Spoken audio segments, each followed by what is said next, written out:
नमस्कार। आज के इस विश्लेषण में हम सीधे एक ऐसी सच्ची और हैरान करने वाली साइबर फ्रॉड की घटना के अंदर चलेंगे जो किसी की भी नींद उड़ा सकती है। ये कोई आम चोरी नहीं थी, बल्कि एक मास्टर क्लास है कि कैसे शातिर दिमाग लोगों को फंसाते हैं। आज हम अहमदाबाद के एक बहुत बड़े इंश्योरेंस स्कैम की पूरी एनाटॉमी को समझेंगे। इस एक्सप्लेनर में हम इस जालसाजी की एक एक परत उधेड़ेंगे और देखेंगे कि आखिर ये सब इतनी सफाई से हुआ कैसे। सोचिए जरा, 47 लाख रुपए, ये कोई छोटा मोटा आंकड़ा नहीं है। ये पूरी की पूरी रकम एक अकेले नागरिक के बैंक अकाउंट से साफ कर दी गई। और पता है इसकी शुरुआत कैसे हुई? एक झूठे लेकिन बेहद आकर्षक वादे से। जालसाजों ने शिकार को एक सपना दिखाया कि अगर वो कुछ निर्देशों का पालन करे तो उसे 1.48 करोड़ रुपए का रिटर्न मिलेगा। एक पुरानी इंश्योरेंस पॉलिसी के नाम पर इतने बड़े मुनाफे का लालच, यही वो नींव थी जिस पर इस 47 लाख की चोरी की इमारत खड़ी की गई। चलिए अब इसमें थोड़ा और गहराई से उतरते हैं। अहमदाबाद साइबर पुलिस का ये बयान अपने आप में पूरी कहानी कह देता है। एक बेहद बारीकी से प्लान किया गया मॉडस ऑपरेंडी। देखिए, ये कोई राह चलते की गई जेब कतरी या अचानक किया गया साइबर हमला नहीं था, बिल्कुल नहीं। ये एक पूरी तरह से सोची समझी, साइकोलॉजिकल और टेक्निकल ऐसी जाल थी जिसे इतनी सफाई से बुना गया था कि सामने वाले को शक करने का 1% मौका ही ना मिले। हर एक कदम बिल्कुल कैलकुलेटेड था। तो शुरू करते हैं पहले हिस्से से, इम्पर्सनेटिंग द गवर्नमेंट, यानी सरकार का रूप धारना और इन धोखेबाजों के असली चेहरे। इन धोखेबाजों को बहुत अच्छी तरह पता था कि आम इंसान पर अपना दबदबा कैसे बनाना है। अगर वो आम ढंग से बात करते तो कोई उन पर भरोसा क्यों करता, राइट? इसलिए उन्होंने ऐसी अथॉरिटी का रूप धारा जिस पर हम आंख बंद करके विश्वास करते हैं। इन नकली पहचानों को देखिए। एक तरफ है जितेंद्र गोस्वामी, जो खुद को एनपीसीआई का सीनियर ऑफिसर बताता था, और दूसरी तरफ मितेश कुमार, जो वित्त मंत्रालय यानी मिनिस्ट्री ऑफ फाइनेंस का अधिकारी होने का दावा कर रहा था। अपने झूठ को सच साबित करने के लिए इन छात्रों ने व्हाट्सएप पर सरकारी लोगों वाले नकली आईडी कार्ड्स और ऑफिशियल दिखने वाले डॉक्यूमेंट्स तक भेजे।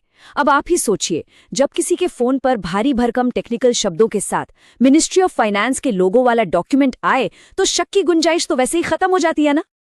अब जो सबसे दिलचस्प बात यहाँ सामने आती है वो ये है कि इन नकली सरकारी अफसरों के पीछे के असली चेहरे आखिर थे कौन।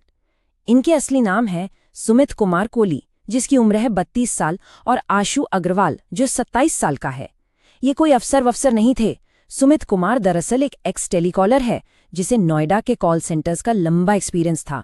उसे बखूबी आता था कि लोगों से कैसे बात करनी है, उन्हें मैनिपुलेट कैसे करना है। वहीं आशु अग्रवाल एक सिम कार्ड डिस्ट्रीब्यूटर था जो टेलीकॉम सिस्टम की खामियों का फायदा उठाना जानता था।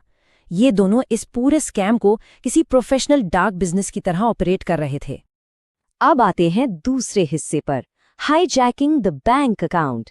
देखते हैं कि ये पूरी साजिश किन चरणों में अंजाम दी गई।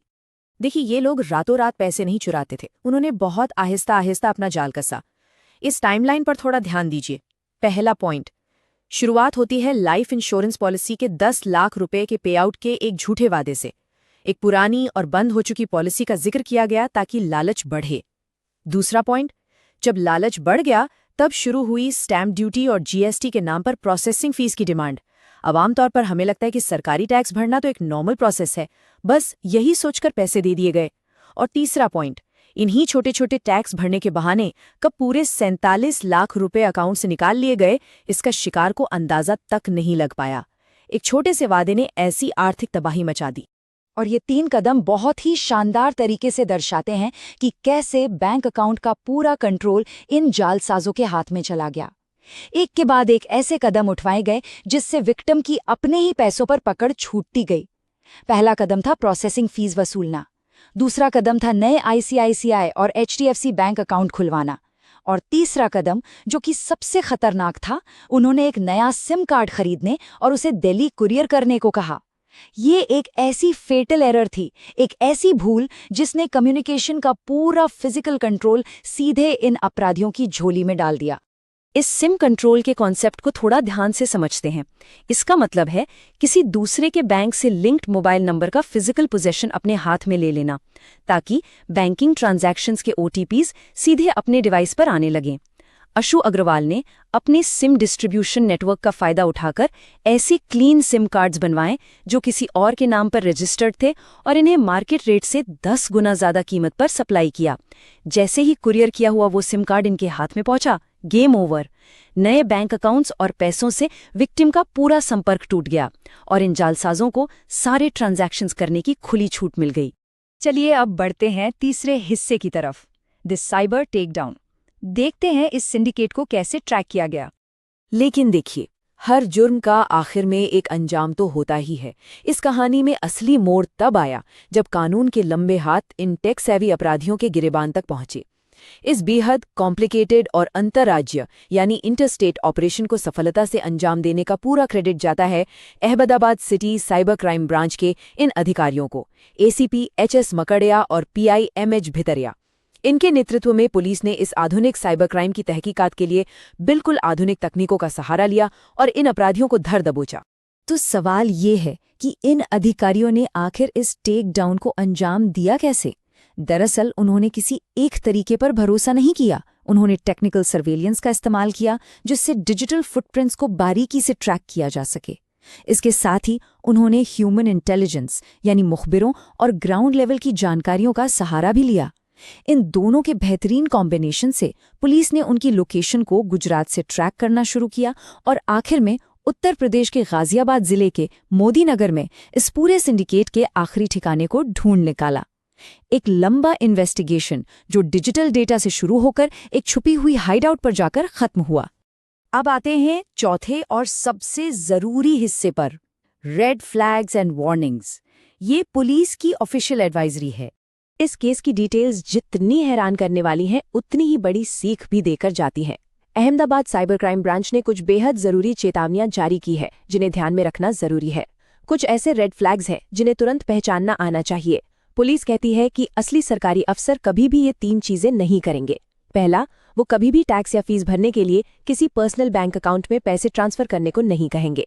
दूसरा, वो किसी भी नागरिक से उसका सिम कार्ड कुरियर करने की मांग तो बिल्कुल नहीं करेंगे। ये लिटरली सबसे बड़ा रेड फ्लैग है। और तीसरा, वो कभी फोन करके पुरानी इंश्योरेंस पॉलिसी पर अचानक से बहुत ऊंचे और असंभव रिटर्न्स का वादा नहीं करेंगे। ये तीनों बातें इस स्कैम के सबसे बड़े क्लूज हैं और इनसे बचना बेहद जरूरी है। इस पूरे विश्लेषण को समाप्ति करते हुए हमें इस गंभीर सवाल पर विचार करना चाहिए, आज की ये आधुनिक डिजिटल सुविधाएं कितनी आसानी से उन्हीं लोगों के खिलाफ एक हथियार बन सकती हैं जो इनका भोला भाला इस्तेमाल करते हैं। हम एक डिजिटल कन्वीनियंस की दुनिया में जीते हैं, ये सच है, लेकिन एक छोटी सी चूक जैसे किसी अनजान व्यक्ति को अपना सिम कार्ड कुरियर कर देना पूरी आर्थिक तबाही ला सकती है। ये सिर्फ एक स्कैम की कहानी नहीं है, बल्कि आज के दौर की एक कड़ी सच्चाई है जहां हमारी जागरूकता ही हमारी सबसे बड़ी ढाल है। हमेशा सतर्क रहें और जानकारी रखें। आज के इस एक्सप्लेनर में बस इतना ही। उम्मीद है इससे आपको और आपके अपनों को